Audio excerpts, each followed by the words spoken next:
नमस्कार मित्रांनो, स्वागत आहे तुमचं आणखीन एका नवीन व्हिडिओमध्ये। आजचा ब्लॉग असणार आहे ट्रॅव्हल ब्लॉग, कारण मी निघालो आहे माझ्या गावी, देवळा या गावी। आणि आता सकाळचे वाजले 10 आणि आज तारीख आहे 13 एप्रिल, म्हणजे आज गुढीपाडवा आहे। आज सुट्टी असल्यामुळे आता मी निघालो गावाला, कारण उद्यापासून कदाचित लॉकडाऊन लागू शकतं, म्हणून आता गावाला निघालो। आता मी आहे सध्या पिंपरीमध्ये। तर हा जो रस्ता तुम्हाला दिसतोय हा आहे पिंपरी मुंबई पुणे ओल्ड हायवे। माझं गाव साधारण इथून 350 किलोमीटर आहे, जे की आहे बीड जिल्ह्यामध्ये, तालुका अंबाजोगाई। इथून साधारण गावाकडे जायला 7 ते 8 तास लागतात। हा जो ब्रिज दिसतोय तुम्हाला, हा मेट्रोचा ब्रिज आहे। ते पेट्रोलचं काम चालू आहे, बऱ्यापैकी संपत आलेले आहे। चला आता पुढे प्रवासात तुम्हाला काय काय ते दाखवतो पुढे। तुम्ही जर या चॅनलवरती नवीन असाल तर माझ्या चॅनलला सबस्क्राईब करायला विसरू नका, जेणेकरून तुम्हाला नवीन व्हिडिओज भेटत राहतील।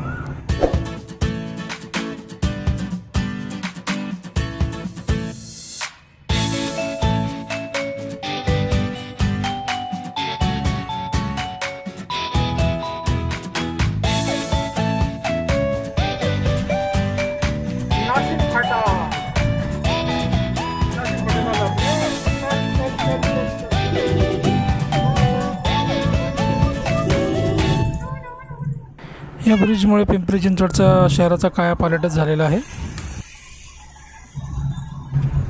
आता मी आहे दापोडीच्या हॅरिस पुलावरती, जो की आहे मुळा नदीवरती, आणि हा रिसेंटली एक्सपांड केलेला आहे ब्रिज। हा आधी खूप छोटा होता, इथे भरपूर ट्रॅफिक व्हायची।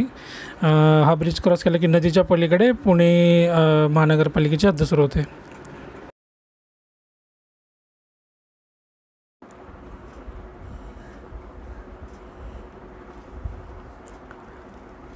आता मी पोचलो आहे बॉम्बे सॅपर्स एरियामध्ये, म्हणजे पुण्यातच आहे। नॉर्मली आपल्याला हे पुण्यातले रस्ते एवढे रिकामे कधीच नाही भेटत, पण आता सध्या आज सुट्टी असल्याकारणाने आणि लॉकडाऊन असल्याकारणाने रस्ते एकदम मोकळे दिसत आहेत।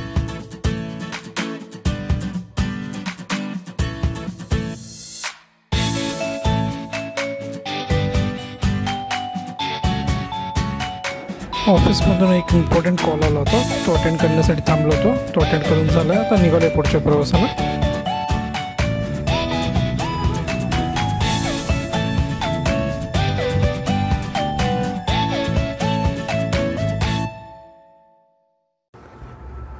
फायनली आपण आता पुणे शहराच्या बाहेर निघालो आहोत आणि लागलो आहोत सोलापूर हायवेला। आणि मला ॲक्च्युली ड्रायव्हिंग करायला खूप मजा येते। असं लाँग रूट वगैरे जायची खूप इच्छा असते। तर गावाकडे जायचं म्हटलं तर हा माझ्यासाठी म्हणजे लाँग रूटच आहे। गाव लांब असल्यामुळं मजा येते ड्रायव्हिंग करायला। हायवेला असे ट्रकवाले भेटतच असं, जे ओव्हरटेक करताना आपल्याला जरा हे करावंच लागतं, थांबावंच लागतं, जोपर्यंत ते आपल्याला पास देत नाहीत। चला त्याच्या पुढे जाऊ।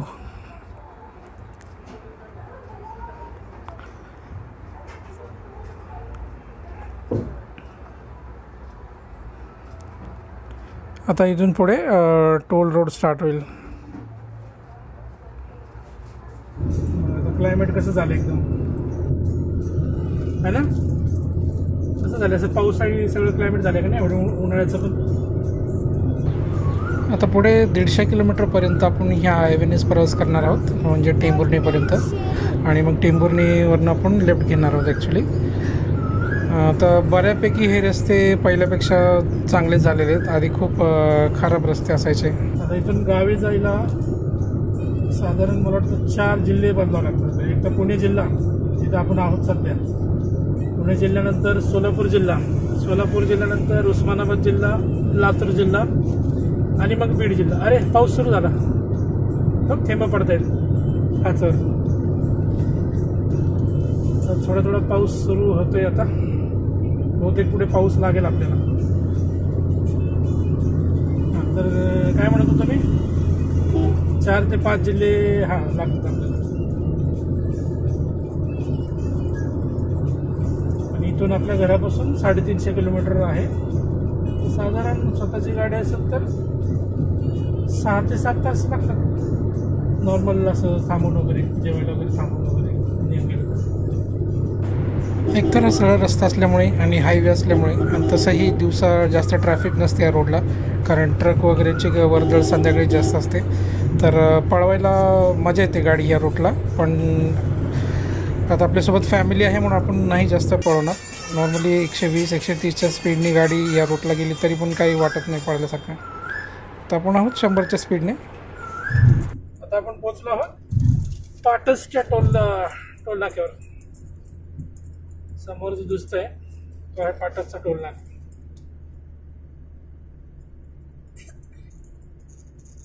आपल्याकडे फास्टॅग आहे त्याच्यामुळे काही टेन्शन नाही एवढं. तरी थोडा वेळ तर लागतोच फास्टॅग जरी असला तरी.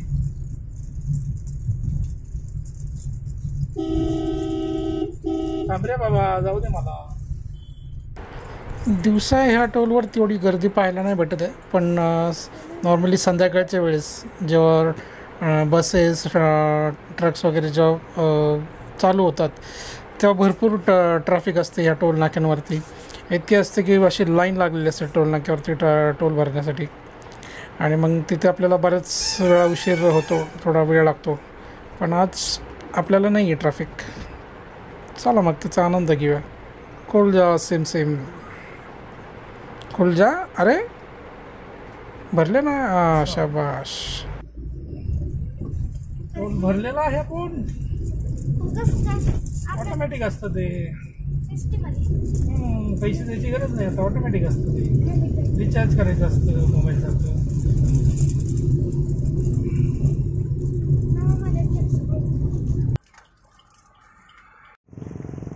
आता आपण पाणी प्यायला थांबलो, थोडं विश्रांती घेऊ.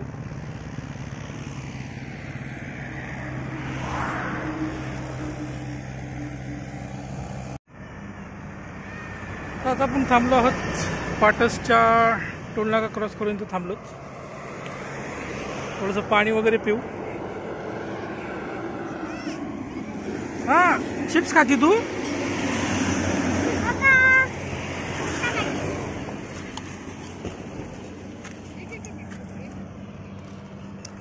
बघ कसं वातावरण झालं, एकदम पावसाळी वातावरण आहे.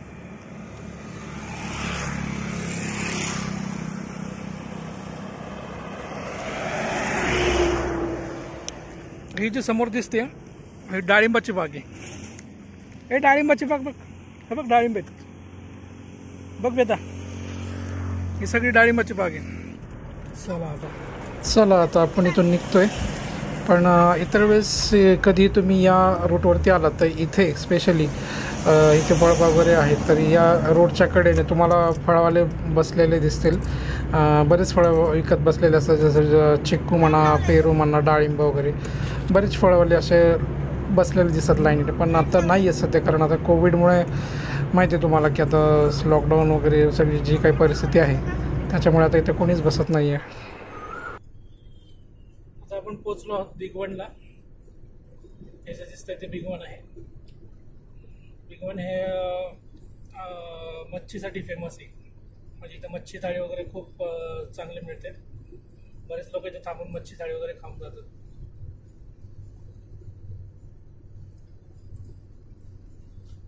आता आपण बिगवन पास केलंय आणि इथं मच्छी मिळतात कारण इथे जवळच उजनी धरणाचा जो बॅकवॉटर आहे, म्हणजे पाणी वगैरे आहे, त्याच्यामुळे इथं ताजे मासे मिळतात, म्हणून मच्छीसाठी फेमस आहे. रस्त्याच्या डाव्या साईडला सगळं पाणी वगैरे आहे, तर इथं तुम्हाला नसेल याच्यात दिसत कॅमेऱ्यामध्ये. हेच ते उजनी धरणाचं बॅकवॉटर आहे, जिथून बिगवनच्या लोकांना ताजे मासे भेटतात. आणि मला वाटतं सैराटमधल्या एका गाण्याची शूटिंग पण इथंच झालेली दिसते. जे समोरचे दगडा वगैरे दिसत आहेत त्याच्यावरनं तरी मला तसंच वाटतं की इथेच त्या गाण्याची शूटिंग झालेली आहे.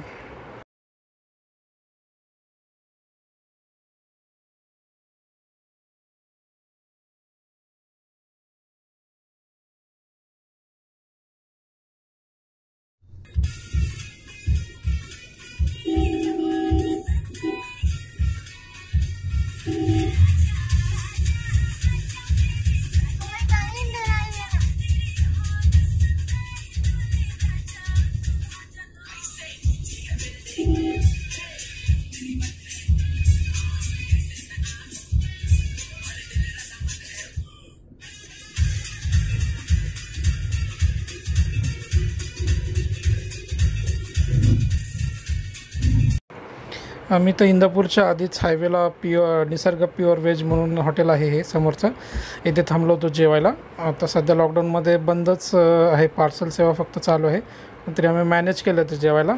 तर दुपारचे 1:30 वाजले आहेत. आणि त्या डाव्या साईडला एस टी स्टँड आहे इंदापूरचं.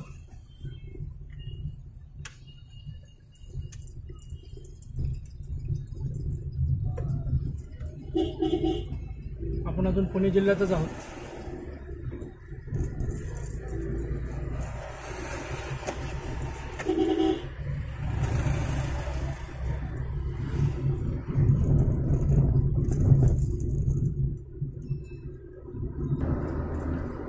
परत एकदा आपण हायवेला लागलो, सोलापूर हायवे.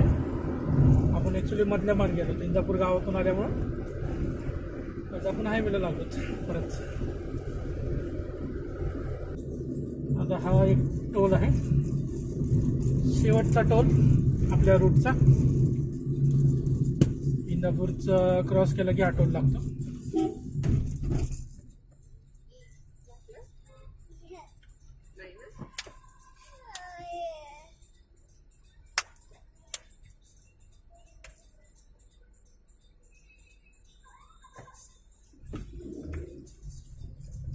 फास्टॅग म्हणून थोडं बरं वाटतंय ना, पैसे द्या घ्या त्याची गरज नाही. 2 मिनिटात काम होतं तसं पाहिलं तर. लवकर 2 मिनिटं पण 1-2 मिनिट नाही होत. समोर आता तुम्हाला दिसतंय ते उजनी धरण आहे. येईल ना आता ह्या साईडने येते ना, थांब ना, येतं ना आता इकडेच येते ते. ओके, समोर उजनी धरण आहे.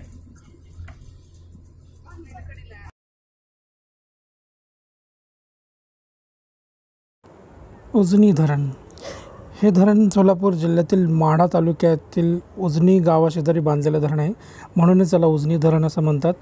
आणि हे भीमा नदीवरती बांधलेलं धरण आहे, म्हणून त्याला भीमा धरण असंही म्हणतात. आणि याची क्षमता जर आपण पाहिली तर ते आहे 1517 गिगालिटर्स. क्षमतेच्या तुलनेने हा धरण कोयना धरण आणि जायकवाडी धरणापेक्षाही मोठा आहे.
इथून लेफ्ट घेतलं की करमाळा गाव येतं, जिथे सैराटची शूटिंग झालेली आहे. आर्च आणि परशा मला माहीत असेल. आपण त्या गावाला नाही जाणार. आणि तिथून पुढे अजून एक चौक लागेल. चौक म्हणजे लेफ्ट आणि येईल पुढं, तिथून आपल्याला जायचं टेंभुर्णी फाटा म्हणतात.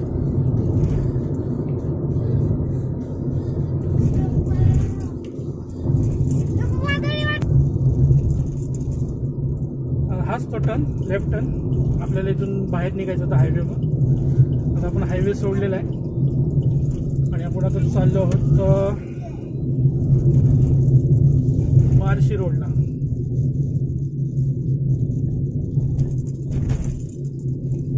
इकडे तुम्ही बघू शकता, राईट साईडला टेंभुर्णी गाव आहे. आपल्याला तर इकडे लेफ्ट घ्यायचं, कुर्डवाडी. नॉर्मली लोक इथं थांबतात चहा वगैरे पिण्यासाठी. इथं बरेचसे हॉटेल वगैरे आता झालेले आहेत बऱ्यापैकी. कुणाला काय चहा पाणी काय घ्यायचं काय, तो कुठं आईस्क्रीम वगैरे काय खायची का, कुल्फी बिल्फी. तर ह्या टेंभुर्णी फाटा, इथं बरंच हॉटेल वगैरे चहा वगैरे थोडंसं हॉल्ट घेतात प्रवासी. आपण पण इथं नॉर्मली घेत असतो, पण आता मगाशीच अर्ध्या तासापूर्वीच आपलं जेवण झाले, त्याच्यामुळे आपण काही इथं थांबणार नाही आहोत. आपण सरळ पुढे निघतोय. आता इथून पुढे कुरुडवाडी, बार्शी, मग येडशीचा घाट, मग ढोकी, मग मुरुड किंवा मुरुडच्या अलीकडे शिराडोन, तिथून मग आपल्या गावाकडे देवळा.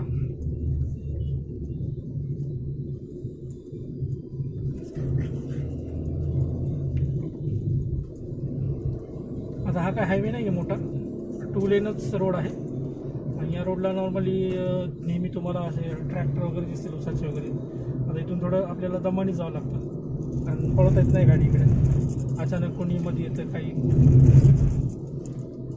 आपण नॉर्मली 60च्या वगैरे स्पीडने जावं लागतं.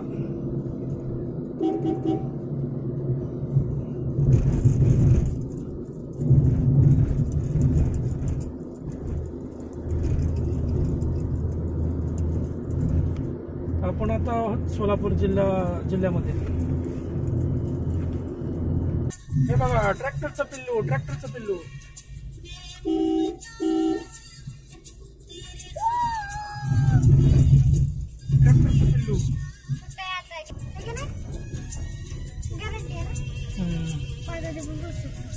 थोडेसे रस्ता खराब असतील इथं पुढच्या. आपण रात्री नाही पोहोचत, 5 वाजता पोहोचतो. आपली एक्सप्रेस हायवे आहे ना गाडी.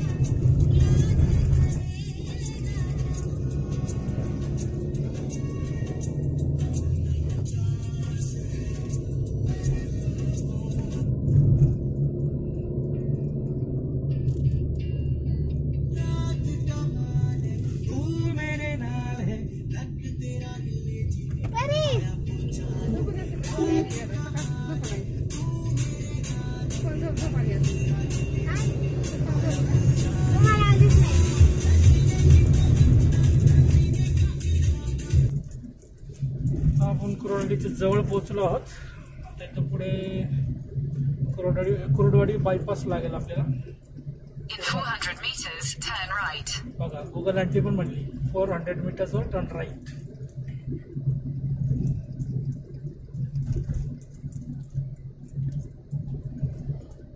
आपण मधून नाही जातो, बायपासने जाऊ बाहेरून, कारण मधून गेलं तर रेल्वे क्रॉसिंग लागतं. कदाचित रेल्वे येणार असेल तर मग थांबावं लागतं. त्याच्यामुळे आपण बायपासने जातोय. चला इंडिकेटर दिलाय, आता राईट मारू.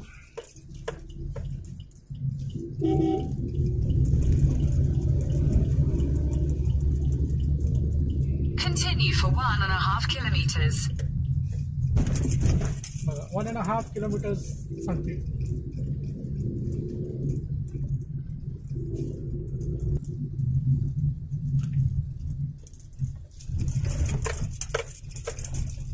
समोर बघा ट्रॅक्टरचं पिल्लू चाललंय. हे बघा ट्रॅक्टरचं पिल्लू.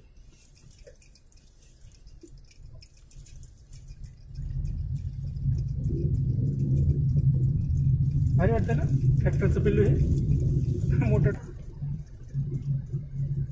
Take the next right onto National Highway 465, National Highway 548C. इथून राईट. बायपास रोड संपलेला आहे आपला. आता इथून पुढचा stop Barshi. Continue on National Highway 465 for 28 kilometers.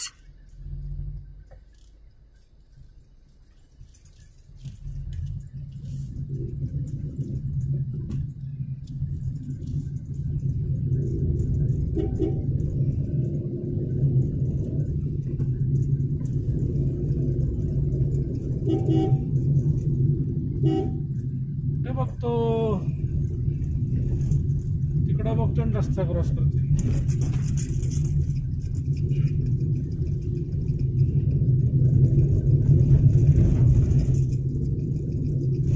Speed breaker मध्ये स्पीड ब्रेकर दिसत पण नाहीत, बारीक एवढे.